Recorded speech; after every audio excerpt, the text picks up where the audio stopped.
जब ब्रह्मांड की रचना हुई थी तो त्रिदेवों ब्रह्मा, विष्णु और महेश ने सृष्टि, पालन और संहार का दायित्व संभाला। परंतु सृष्टि में संतुलन बनाए रखने के लिए एक ऐसी शक्ति की आवश्यकता थी जो इन तीनों से परे, अदृश्य रूप से हर दिशा, हर तत्व और हर युग में उपस्थित रहकर ब्रह्मांड के रहस्यों को नियंत्रित करे। यही शक्ति थी आदि शक्ति, और उसी शक्ति की अभिव्यक्ति थी 64 योगिनियां। सतयुग के मध्य काल में जब असुरों ने पृथ्वी, आकाश और पाताल तीनों लोकों पर अत्याचार बढ़ा दिए थे, तब देवता भयभीत होकर कैलाश पर्वत पर भगवान शिव और देवी पार्वती के चरणों में पहुंचे। देवताओं ने कहा, हे त्रिपुर सुंदरी माता, हे कालिका, रुरु नामक असुर ने अपने तप से वह शक्ति प्राप्त कर ली है कि अब वह स्वयं काल को भी पराजित कर सकता है। उसे कोई नहीं रोक सकता, न देवता, न ऋषि, न सिद्ध। देवी पार्वती मुस्कुराई, परंतु उनकी आंखों में क्रोध की ज्वाला प्रज्वलित हो उठी। उन्होंने अपनी तीसरी नेत्र से अग्नि प्रकट की और उसी अग्नि से एक एक कर 64 दिव्य शक्तियां प्रकट हुई।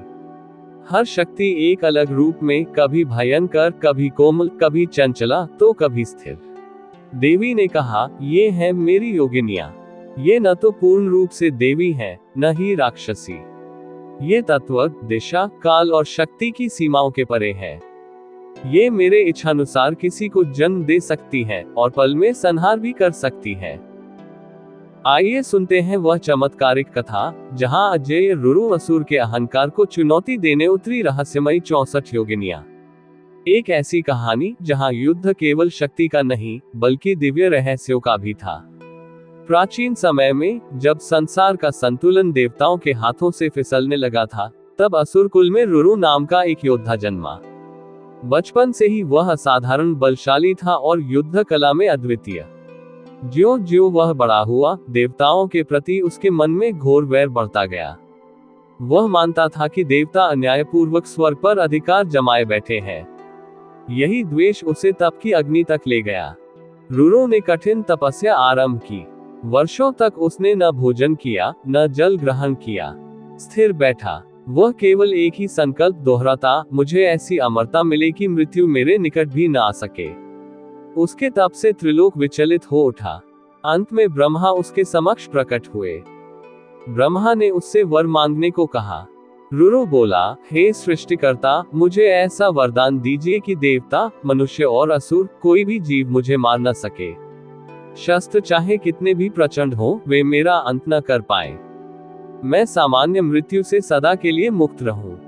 ब्रह्मा ने उसकी प्रार्थना स्वीकार की और कहा, तथास्तु, तुम्हें न कोई देव, न मनुष्य, न असुर और न कोई शस्त्र मृत्यु दे पाएगा। तुम सामान्य मृत्यु से परे रहोगे। ये कहकर ब्रह्मा अदृश्य हो गए। किंतु वरदान के शब्दों में एक सूक्ष्म सीमा छुपी थी, उसमें तत्वात्मक और तांत्रिक विनाश का उल्लेख नहीं था। ये बात तब किसी को ज्ञात न थी, स्वयं रुरु को भी नहीं। वरदान पाते ही रुरु का अहंकार आसमान छूने लगा। उसने असुरों की विशाल सेना का गठन किया और देवताओं के लोक की ओर कूच कर दिया। उसके प्रचंड आघातों से इंद्र का सिंहासन कांप उठा। दिशाओं पर उसका नियंत्रण स्थापित हो गया। पूर्व दिशा में बंधन, पश्चिम में आतंक, उत्तर में अंधकार और दक्षिण में विनाश। रुरु की प्रतापाग्नि इतनी प्रबल थी कि ब्रह्मा का कमंडल अपना तेज खोने लगा, विष्णु का चक्र अस्थिर पड़ गया और शिव का त्रिशूल भी भारी प्रतीत होने लगा। देवता भय से व्याकुल होकर आदिशक्ति की शरण में पहुंचे। आदिशक्ति ने देवताओं की पुकार सुनी। उन्होंने आदेश दिया, 64 योगिनियां प्रकट हो और इस अधर्म का अंत करें। ज्यों ही उनका आदेश गूंजा, पूर्णिमा की ज्योत्सना में आकाश, पृथ्वी, जल और अग्नि धधक उठे। हर दिशा से चमत्कारिक शक्ति प्रवाहित हुई और 64 योगिनियां प्रकट हो गईं। काली, चामुंडा, वाराही, चंद्रघंटा, रौद्री, इंद्राणी, ऐसे अनेक नामों वाली वे देवियां भयानक और तेजस्वी रूप में खड़ी हो गईं। उनकी गर्जना से दैत्य दल थर्रा उठा। रुरु हंसा, स्त्रियों को युद्ध में उतरना पड़ा। ये तो देवों की अंतिम पराजय है। देवी काली विद्रोही स्वर में गरजी, हम स्त्रियां नहीं, हम स्वयं शक्ति हैं। इतना कहते हुए काली ने अपना असुर नाशिनी खड्ग उठाया और एक ही वार में रुरु का सिर धड़ से अलग कर दिया। भूमि पर रक्त बहा, पर आश्चर्य, रुरु का सिर पुनः धड़ से जुड़ गया और वह पहले से भी अधिक विकराल रूप में अखाड़े में कूद पड़ा। वाराही ने विस्मय से कहा, यह अमर है, इसका अंत कैसे हो? इंद्राणी ने अपनी दिव्य दृष्टि से देखा और बोली, इसकी अमरता शरीर में नहीं, इसके प्राण तंतुओं में है। जब तक प्राण शरीर में मार्ग पाते रहेंगे, ये पुनर्जीवित होता रहेगा। तब योगिनियां मंत्रोच्चारण करने लगी।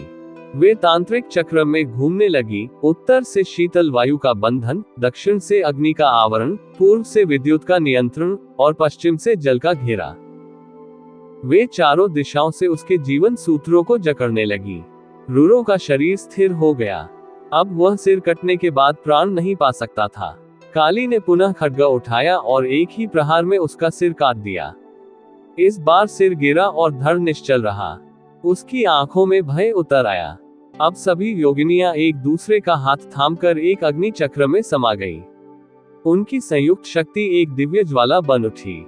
ये तत्व अग्नि थी, जो केवल शरीर ही नहीं, सूक्ष्म शरीर को भी भस्म कर देती है। काली ने आदेश दिया, अहंकार करो भस्म। एक ही क्षण में वह ज्वाला रूरो पर उतर आई। उसका शरीर राख बनकर दिशाओं में उड़ गया। सूक्ष्म बंधन टूट गए, प्राण तंतु जल उठे और उसके अस्तित्व का नामो निशान मिट गया। उस रात चंद्रमा साक्षी था, कैसे स्त्री शक्ति ने अमर अहंकार को परास्त किया। देवताओं के अस्त्र पुनः तेजस्वी हुए, दिशाएं मुक्त हो गईं और संसार में धर्म का प्रकाश लौट आया। योगिनियां मौन होकर आदिशक्ति की महिमा में विलीन हो गई।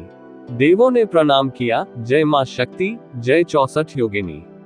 पूर्णिमा की वह रात सदा के लिए इतिहास में दर्ज हो गई, जहां शक्ति ने अधर्म का अंत किया और यह सिद्ध कर दिया कि अहंकार चाहे कितना भी विशाल क्यों न हो, सत्य और धर्म के सम्मुख क्षण मात्र में धूल बन जाता है।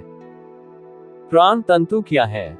पुराणों और तंत्र शास्त्र में यह माना गया है कि जीवन दो चीजों से चलता है। 1.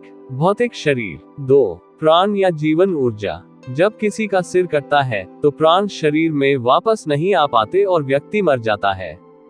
लेकिन रूरो का वरदान यही था कि उसका शरीर कितनी भी बार कटे, प्राण ऊर्जा फिर से शरीर में लौट आएगी और वह पुनर्जीवित हो जाएगा। इस प्राण ऊर्जा से जुड़े अदृश्य मार्ग को पुराणों में प्राण तंतु कहा जाता है। ये नसों जैसे नहीं, बल्कि सूक्ष्म ऊर्जा के मार्ग होते हैं, जो आत्मा शरीर को जोड़ते हैं। अगर ये जुड़े रहें तो शरीर जीवित, अगर ये कट जाए तो मृत्यु निश्चित। तो रूरो की मृत्यु कैसे हुई? काली ने पहले उसका सिर काटा, मगर प्राण तंतु जुड़े रहे, इसलिए सिर फिर से धड़ से जुड़ गया। फिर योगिनियों ने मंत्रों से दिशाओं की ऊर्जा से चारों तत्वों की शक्ति से उसके प्राण तंतुओं को बांध दिया। मतलब अब प्राण शरीर तक पहुंच ही नहीं सकते थे। अब जब काली ने उसका सिर काटा तो सिर गिर गया, पर धड़ ने प्राण स्वीकार नहीं किए।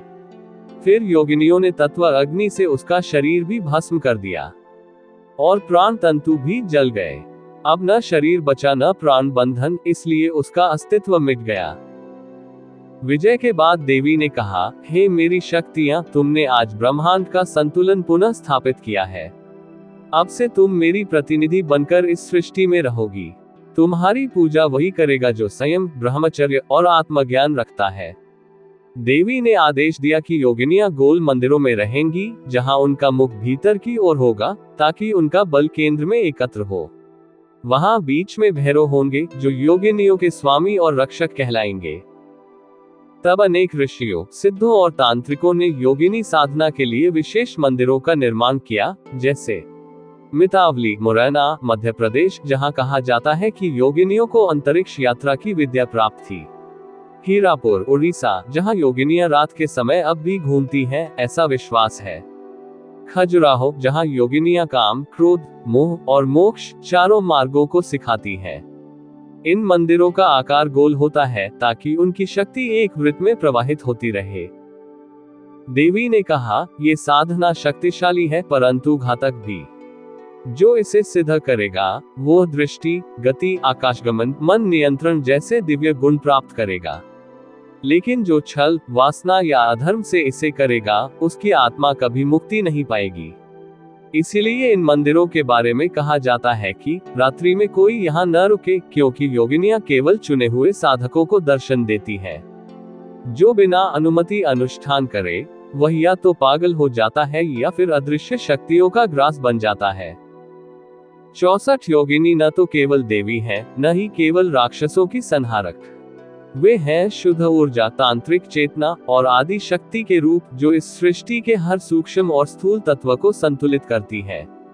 उनकी कथा हमें सिखाती है कि शक्ति का प्रयोग आत्मकल्याण और विश्व संतुलन के लिए हो, न कि लोभ या अधर्म के लिए।